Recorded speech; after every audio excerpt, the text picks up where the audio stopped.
Well, hello and welcome back for what is episode 20 of Talking Baldocks. We had a little short break towards the end of last year after our first 19, and now we're back. So, without further ado, who are you? Further, further ado, Yep, that's what I say. well, you haven't done Happy New Year. Well, no, but who are you, first of all? Oh, sorry, I'm Matt Baldock. And I'm Neil Baldock, and this is There you Talking go. Baldocks. No, that's the ending. No, that's the start as well. We've had far too much of a break there. But anyway, Happy New Year. How are you?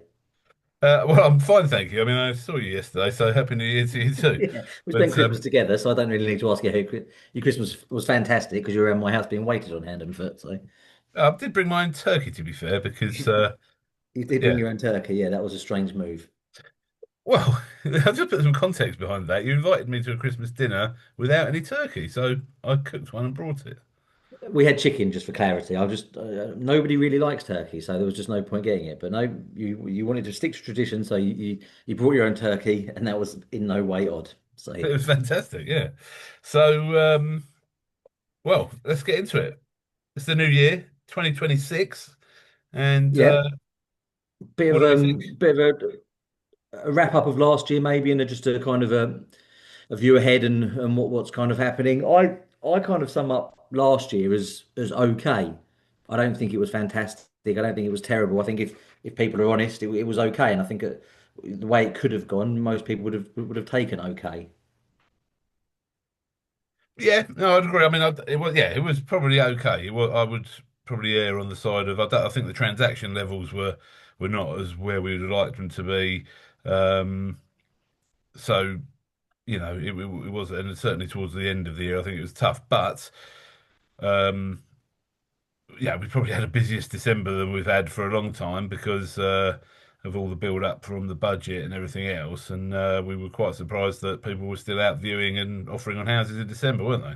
Yeah, in between, we run a skeleton staff in obviously the agency that we own in between Christmas and New Year, and actually they were out doing viewings and taking offers, which I was surprised about. So um, tends to be the mid market. I always find we get going probably mid to end of January. I think I mean, me and you started back properly on Friday, sorry, Monday the 5th. I think a lot of people do. Kids went back on the 5th. I think people need this week to kind of get themselves just awake again, really, and then it kind of takes off.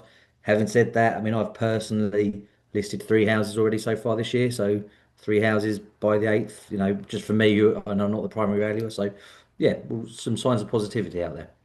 Yes, yeah, yeah, no, definitely. And on the landlord side, we're having plenty of landlord conversations. Yeah, I mean, we're looking at a potential acquisition with one of our partner agents. We've got one of our sort of more corporate clients, sort of institutional investors, have offered us a big portfolio that we're looking at, um, and obviously a lot of work going into towards the Renters' Rights Act and preparing our clients for that. So. Well, let's start there because obviously, we the agency we have is a full service agency, sales and lettings.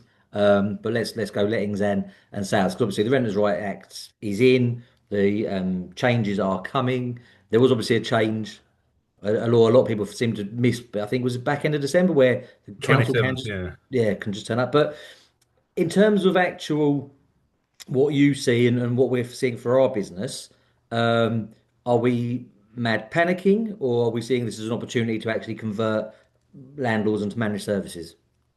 Yeah, oh yes, definitely the latter there. We're not panicking at all. But I mean anything where there's more regulation, more um change in legislation, that sort of thing is always, in my opinion, is always an opportunity. And I think anyone that looks at it in a different way is probably ready to exit the industry.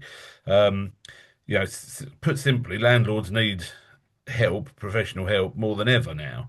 And I think we're certainly seeing a tide of landlords that are starting to actually approach us. And talk about management now. And when I say approach us, we've put the groundwork in, running webinars, sending emails, giving education out to these landlords. But they are now coming back to us with questions and with advice, and even some of sort of what we've termed before our die-hard let-only landlords are now starting to say, look, actually, I'm up for a managed service, and whether that's a full management or a part management. And so, letting agencies have got to look at potentially restructuring some of their services and adding new ones. Um, but there is demand for more assistance from these landlords. Yeah, most definitely. And I think, I don't think we're in a unique market as such. I think, we're in a fairly standard city or town demographic. I think we're getting towards a little bit of a perfect storm where we've got all this new regulation coming in, which is obviously worrying landlords a bit. But also, a lot of the, as you call them, the die-hard only landlords, they're actually getting to an age in their life. They're probably a bit older than us, maybe the generation above us, and they've, successful. We've got a lot of the successful businessmen, that kind of things. They've always managed to run it because, or they've employed people that have said, "Well, you work for me in this capacity, you can look after that as well." But they're now hitting that kind of golden age where they've realised, actually, I want to enjoy my life more. I want to do things, so I think you've got that kind of, say, a perfect storm where you've got landlords realising, I don't want any more stress, and I just want to enjoy myself a bit. Plus the kind of stress coming over the horizon to speed that decision up a little bit. Yeah, no, I agree. And I think obviously with those type of landlords that are successful business people, they also they're still trying to grow. They might be still growing their own actual business, and so their portfolio. But what I'm finding is those people are then they're actually the ones who are now still reinvesting. So they're actually growing their portfolio, which means they need management more than ever because they're not shying away from this legislation. They're seeing it as well. They're in a position to continue investing. So I definitely agree. They've kind of got to that level where they've got enough properties that they're comfortable with the market. They've got enough money that they can continue investing, but they also want the hassle taken away from them now. Yeah. So I think really, obviously, we try and give a bit of advice and help on this podcast as well. It's just communication, communication, communication, right? Just you need to be out there. You need to be speaking to landlords. You need to be kind of front and center of mind. Yeah, well, definitely, because obviously, this is the biggest change in rental legislation in decades, really. So, um, people only know what they know. So if your landlords don't know about it, then how can they come to you for assistance? So number one, you've got to tell them about it. But also, if you've got a client who is hearing about it from other letting agents or other media sources and that sort of thing, and then they're not hearing about it from you, who is their agent, um, then imagine how that sort of like sits with them. Really, Yeah, you should be going to them and saying, "Look, this is kind of coming around the corner. These are the problems and the pains it's going to create, and this is the solution that we have for you." Um, so that is like a big focus in our own agency, and I'd thoroughly recommend other letting agents get on board with that. but I actually want to just labour that point a little bit because it's interesting because you're actually talking about our landlords and our database, right? Yes. So agents have it is a well-known kind of phenomenon in agency world. We're always chasing new clients and kind of forgetting about our own, right? And you had a bit of success, I think, yesterday, or it may have been this morning even, what you sent me in, but there's so much business in your own database as an agent. You need to look at that rather than just trying to get someone new all the time. Yeah, 100%. Because yeah, you're right. I mean, we're always going after new leads, new business, and you've got to with a letting agency. You cannot have a letting agency that stands still. If you Mhm. stand it still, it will only decline because people want to sell their properties, move back into them, whatever. So you have to grow your managed units. But quite rightly, you don't necessarily have to spend money on marketing to go and do it because if you've been certainly if you've been established for some time, you will have a database of people. And that email that yeah, I forwarded to you and said, oh yeah, emailing our database does work. I think by the looks of that, he'd read it in. Sorry, I'd sent it in June 2025, and he emailed me on the 7th of January 2026. So, Right. and I think his words were something along the lines of, I've just got round to reading your email and watching your videos. So, yeah, it's not necessarily a quick response, but the more you're doing that sort of stuff, you're just building up a pipeline of people that are kind of reading it. And you've already got trust of those people. One of the things that landlord said, and I think we managed one property for that landlord, And one of the things he said in that email was, "Can we have a chat about my portfolio?" Yeah. So what a great lead. I mean, that's basically if we had, if you're a letting agency, that's like a golden lead, especially because he already trusts us. And the other thing he said in there, you guys are great. So, we've got a lead from someone who's already trusts us, already deals with us, and now he's saying, I've got a portfolio and I need some advice on it. That's much better than actually going out to a brand new valuation in some respects. So, yeah, there's definitely gold in your database. And I know that's a cliched saying, but um, it's well, it would be true for stood the test of time, and it'll always be true. Yeah, no, it definitely. Just to clarify, did he say you guys are great, or did he say Matt's great? I think he said Neil's great, and Right. if I could only deal with Neil forever, that'd be fantastic. But that might have been You're my being doctrine. generous. Yeah, Yeah, yeah, exactly. Yeah. No, you are correct. And again, there's another point there is that I don't think, certainly in our business, and it's not because we do anything wrong, it's just the nature of humans. So I would say in everyone's business, you all have landlords and you don't know every property that they own. Um, definitely. Yeah, not people don't like to put all their eggs in one basket, and people like to spread things around a bit. So it's a case of because it's the obvious thing is saying right, so again, you've got new leads which you're chasing and you're spending money trying to buy. Great, but you've already spent a lot of money on your database. And then the obvious one there is to go after like the only landlords, for instance, and try and upsell Mhm. them. But even your managed landlords will probably have other properties that you don't know about. Well, they will because what? Yeah, you've got to look at like their buying process. They go and buy the property from whatever agent it is available with. Yeah. So and then, generally, if that agent is any good and they do lettings, they'll try and win their business for management, and it's probably quite easy for the landlord just to give them that management. But what the landlord doesn't then do is ring up every other letting agent he works with and say, just to let you know, I should say he or she works with, but just to let you know, um, I've just bought this property and it's now under management with so and so. So you don't get a notification of that, um, but it is happening all the time because many of your landlords will be investors as well and want to keep growing their portfolio. So being in front of them and communicating with all the time is important, but also it shows value. So like when we run webinars and that sort of thing, we are looking to attract landlords that don't deal with us. We're looking to attract external new business, but we also share that to our own existing landlords because what we're doing is demonstrating the value that we provide them as part of the service they've already got with us. So educating landlords is really, it's a high leverage kind of thing because it's giving you marketing to potential new business, but also showing your value to your existing customers.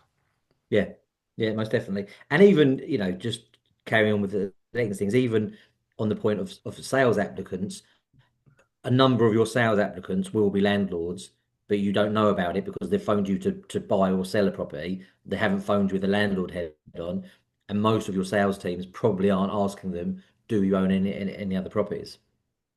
Yeah, that's right, and that's it's a simple question, really. Is that do you own any other properties? Is there any other properties we can help with? Um, because people will obviously just human nature is we're focused on the transaction in front of us, so we're not going to just offer that information up. And so it's taken us years to get to grips with that ourselves. Probably is that like we used to think, oh, how comes we've been working with that person for so long, but they've never told us about those properties? Well, Yeah, probably because we haven't exactly. asked them. No, and listen, I've got a great. So I mean, and I can hold my hands up on this. So one of the properties I've just listed this year for sale, I dealt with this lady about 2 years ago, sadly selling her mum's property who had passed away. So I met her at her mum's property. We handled that for her, and then I'd go and pick up keys from where she lived in her family home with her husband. And there was never any mention of any other property. Now, she just phoned me again this year, which goes back to nurturing your database, and said, oh, I've got a little one bed house I need to sell. And I Mm. was like, okay, kind of where's that come from? She said, oh, it was mine, but when I moved in with my husband, I let it out. So actually, she was a landlord who I didn't know about because, as you say, she was just focused on selling her mum's property. I can make the excuse and say because it was sensitive, I didn't want to put her through it. But in reality, I thought, fine, you're selling a property and didn't think to have that necessarily wider conversation with her. And so the one good thing we've done is carry on nurturing, keeping in touch, did a great service for her, so she's come back to us. But that's a perfect case. She owned a rental property that I didn't know about. Yeah, yeah, yeah. And there's other, and, there's other ways to find out what people own, and there's softwares and things like that that you can kind of dig into. But the other thing to remember is you can't put people under pressure to tell you everything they own, um, all in one go either, can you? So No, it's no. like finding that balance. But it is having that culture of being. It's actually it's being inquisitive, isn't it? It's being it's and I thought I throughout as we've kind of been building the letting side of things, I've always just been really inquisitive with people and said, even to like, how did they buy things? How did they get started? How did they finance all these properties? And I just want to know all that stuff because, I like to understand them, but I also want to look at, right, well, I might learn something and how can we buy a property? But if you get really inquisitive with clients just in general, um, because they'll soon tell you if you're asking, if you overstep the mark, then they'll just Yeah, say yeah, yeah. that's none of your business. But I think, I think curiosity is a massively underrated skill in agency. Um, I think psychologically we all get it beaten out of us a little bit as kids. We get told to stop asking so many questions, and then you almost have to retrain yourself as an adult. But I think, Yeah, we always say the more questions you ask, the more answers you're going to get. But yeah, one key takeaway, if you like, for 2026, something we'll be encouraging our team here to is be more curious. Take a genuine interest in people, ask more questions, and it'll be surprising what comes up. 100%. Um, just again, so flipping onto the sales side, maybe just to carry on that theme of the database. So again, it's January, so agents are there. We want more business. We want the leads coming in. You do Facebook ads, you do Google ads, you do your tout letters. But the three that I personally have listed have been that lady who I sold for 2 years ago. Um, Another lady I've just been to see this morning who I valued it for about a year ago. And she had a bit of a land on the side, which actually I don't think we can do anything with, but I've kept in touch with her because I told her I would see if we could do anything because we wanted to exhaust all those options. So I've kind of kept in touch with her. And then the third one, I mean, it's a part exchange, but it's a part exchange with a local builder who we've sold, I think, four for last year. And again, just you just keep in touch with people. So don't get me wrong, in sales, you are out there chasing new business, but again, don't forget all those past valuations you've done, and the people you spoke to. And again, people, even if you've sold one house for them, that was the only house they own, they will sadly have family members that are going to go through stuff in their lives, and so houses will then have to be sold, and you can be front of mind for that. Definitely, definitely. I think, you know, if you, especially if you've got a database out there already, you should be nurturing it and sending emails to it. But now is a great time to send a really simple email to everybody in the database, simply asking a very simple question: have you got any plans to move in 2026? Because you never know who's going to just go, like, do you know what I mean? Again, people aren't just going to ring you up until they're really ready, but you Yeah. might get people who see that and it triggers them to respond and say, well, actually, I am, but not till the summer, but for whatever reason. Then you've got a conversation happening and you start building your pipeline already. Yeah, no, 100%. And just to be clear, because obviously we're saying how these like emails go out regularly, but we also do anniversary emails. So on the year that somebody bought or sold a house to us, they get just an automatic email saying, it's been another year since you've owned it. If you'd like to get an up-to-date idea of what the price, how much you could get for it, because again, they might have money they could pull out of it to buy a buy to let, or they might have plans to make. But also, we're on the phones. We're phoning everybody and having chats. So it's not so yes, it's great to have these automated emails going out and send these Mm. things, but agents still very much a contact sport, and we're still very much on the phones phoning past completions, past valuations. I even think there's a case to phone past viewings because if they didn't buy through you, they probably bought through somebody else, and that agent hasn't got in touch with them. So that's probably my one thing that a lot of agents, I don't think 99% of agents will do. They're the people to phone. But it's important to be on those phones, right? Definitely, yeah. I mean, this is a relationship business, isn't it? Um, we've all seen it before where you've sold a house or you've sold two down the road and then someone sells with someone else and you literally like can't believe it. You're like, why the hell have they sold with someone else? Why haven't they sold with us? It's because you didn't have a relationship with them. So the more you actually talk to people and build your relationships with them, um, then obviously the more you can expect to come out the other end. Yeah. So one thing I'm keen to speak to agents about this year, and I'd like agents to do, is on that relationship side, is understand that not every seller is going to be for them, and they're not going to be for every seller, and actually build the relationships with the right people.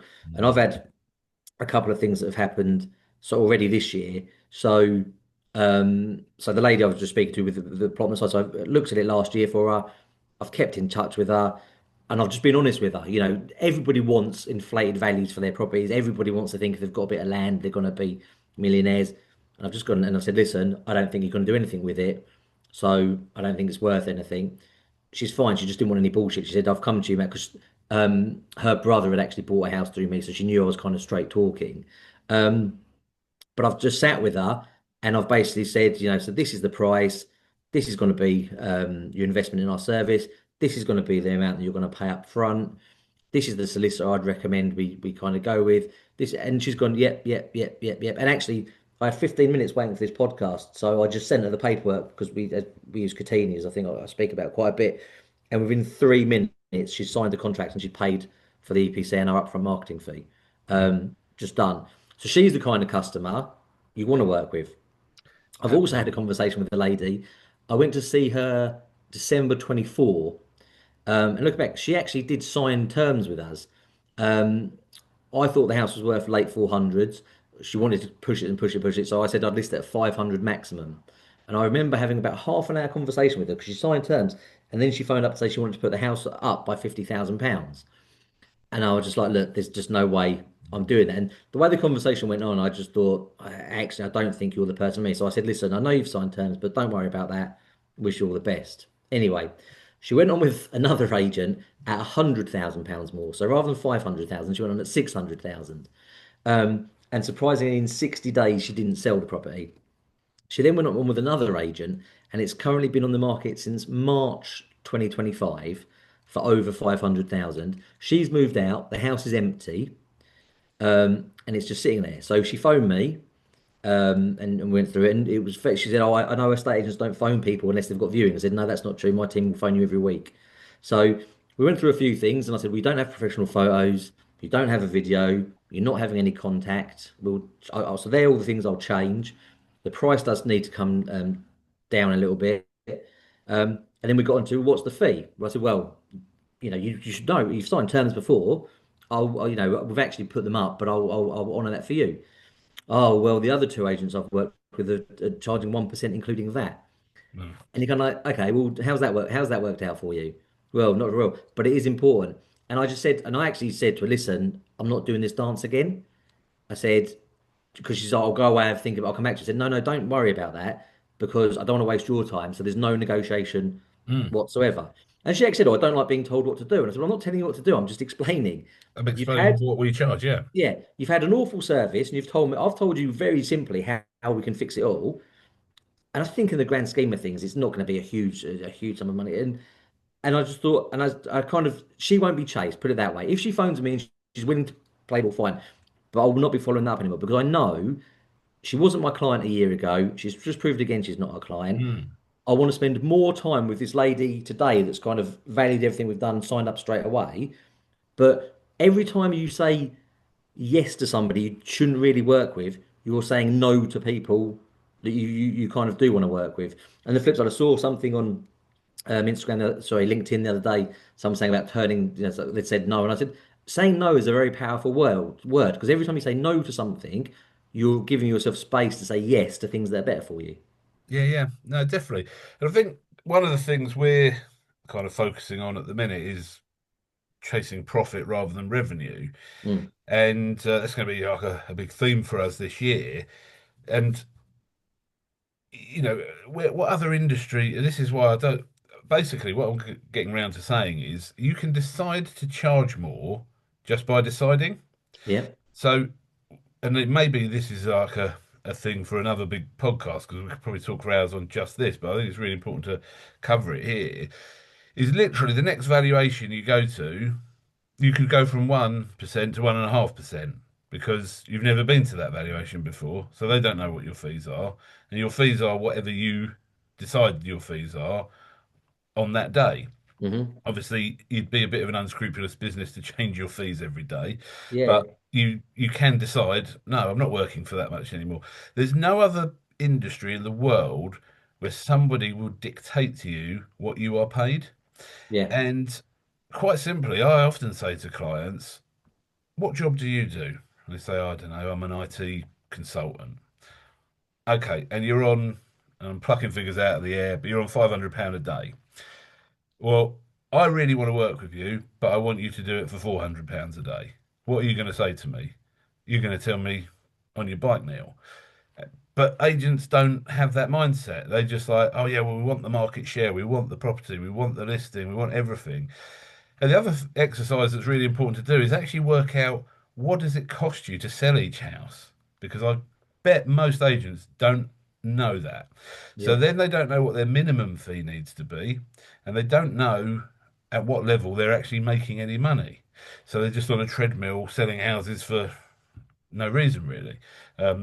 Certainly if you're the business owner. So yeah, it's just, but we tend to this industry tends to have a real problem with like a mindset around charging more. Oh, well, I can't because I've got so much competition. But again, why are you letting your competitor tell you what you will earn? Mm. Otherwise, you're letting your competitors set your own wages. I'm not going to do that. Like, I want to earn a certain amount of money. I want to have a certain amount of profit, and I'm going to work towards that. So it's No, just a exactly. mindset thing.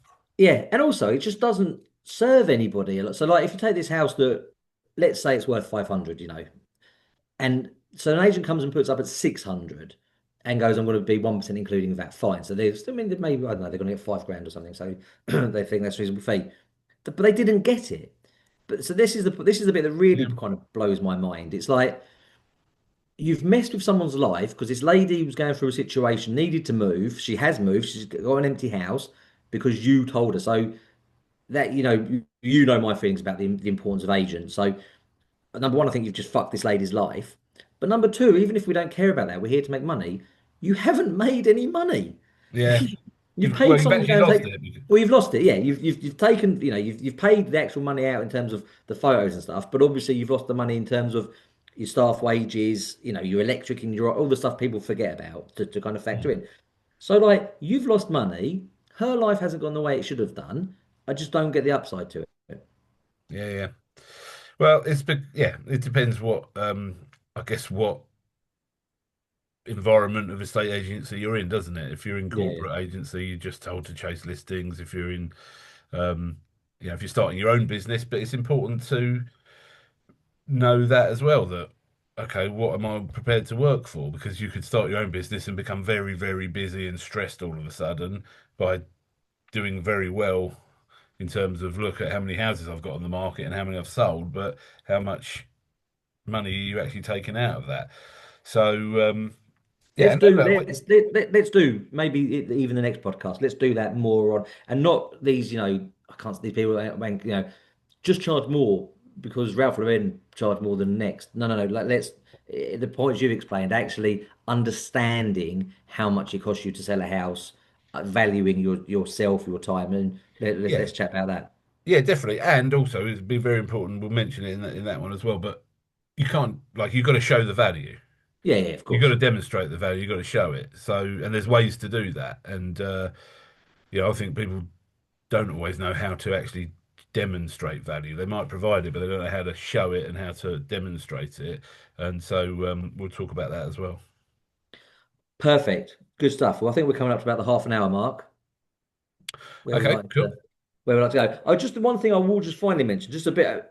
There seems to be some positive sentiment out there. Anyway, just generally, I put a little poll up on LinkedIn as I like to do every now and again, just asking what people's employment plans were for the future. Because again, there is this kind of AI is coming in, going to take people's jobs, and that kind of thing. So I just basically asked people, are agency owners, I should say, are we looking to employ, to lose headcount, or stay the same, that kind of thing? And interestingly, 40% of people that have responded are saying they're looking to employ more people this year. Interesting. Um, 21% said they've got no plans, going to see what happens. 28% were let's stay the same, and 12%, only 12% said they're actively looking to decrease.